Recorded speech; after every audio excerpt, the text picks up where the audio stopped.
সূর্য এবার পশ্চিম দিক থেকে উঠবে। বিজ্ঞানীদের চাঞ্চল্যকর ঘোষণা 1400 বছর আগেই জানিয়ে গেছেন রাসূলুল্লাহ সাল্লাল্লাহু আলাইহি ওয়াসাল্লাম। দীর্ঘ গবেষণা ও বিশ্লেষণের পর বিজ্ঞানীরা এমন এক তথ্য প্রকাশ করেছেন যা বিশ্বজুড়ে চাঞ্চল্যের সৃষ্টি করেছে। তারা জানিয়েছেন একসময় সূর্য পূর্ব নয় বরং পশ্চিম দিক থেকে উদিত হবে। এই সংবাদে অনেকে হতবাক হলেও মুসলিম সমাজের কাছে এটি কোনো নতুন খবর নয়, কারণ 1400 বছর আগে প্রিয় নবী হযরত মুহাম্মদ সাল্লাল্লাহু আলাইহি ওয়াসাল্লাম কিয়ামতের অন্যতম বড় আলামত হিসেবে জানিয়ে গিয়েছিলেন সূর্য পশ্চিম দিক থেকে উঠবে আর তখন তওবার দরজা চিরতরে বন্ধ হয়ে যাবে। প্রিয় দর্শক, আপনি যদি রাসূলুল্লাহ সাল্লাল্লাহু আলাইহি ওয়াসাল্লামের কথায় বিশ্বাসী হন তবে বলুন আলহামদুলিল্লাহ এবং ভিডিওটি শেয়ার করে অন্যদের জানার সুযোগ করে দিন। বহু যুগ ধরে বিজ্ঞানীরা চেষ্টা করেছেন কোরআনের আয়াতগুলোর বিরোধ খুঁজে বের করতে, কিন্তু প্রতিবারই কোরআন নিজেই তাদের চ্যালেঞ্জ করেছে। আজকের আধুনিক বিজ্ঞান সেই কোরআনের অলৌকিক সত্যকে প্রমাণ করেই থেমে গেছে। বিজ্ঞানীরা স্বীকার করতে বাধ্য হয়েছেন একদিন সূর্য পশ্চিম দিক থেকে উদিত হবে আর পৃথিবী ধ্বংসের মুখে পড়বে।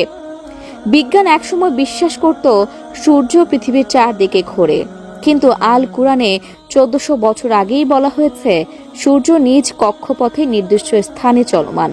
পরবর্তীতে বিজ্ঞান আবিষ্কার করল পৃথিবী সূর্যের চারদিকে ঘোরে আর সূর্য নিজ অক্ষে অবিরাম ঘূর্ণয়মান।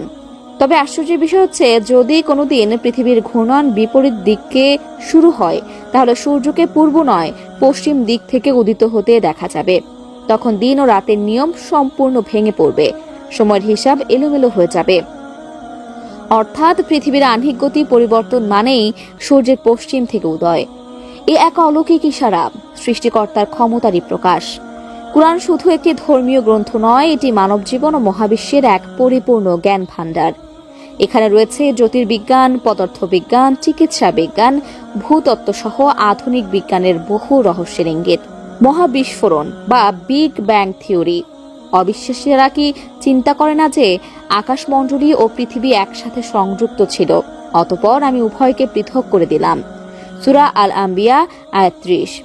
বিজ্ঞান আজ বলছে মহাবিশ্বের সূচনা হয়েছিল এক বিশাল বিস্ফোরণ থেকে, যাকে বলে বিগ ব্যাং। কোরআনের এই আয়াত সেই ঘটনাকেই নিখুঁতভাবে বর্ণনা করছে। পানি থেকে জীবনের উৎপত্তি। আমি জীবিত সবকিছু পানি থেকে সৃষ্টি করেছি। সূরা আল আম্বিয়া আয়াত 30।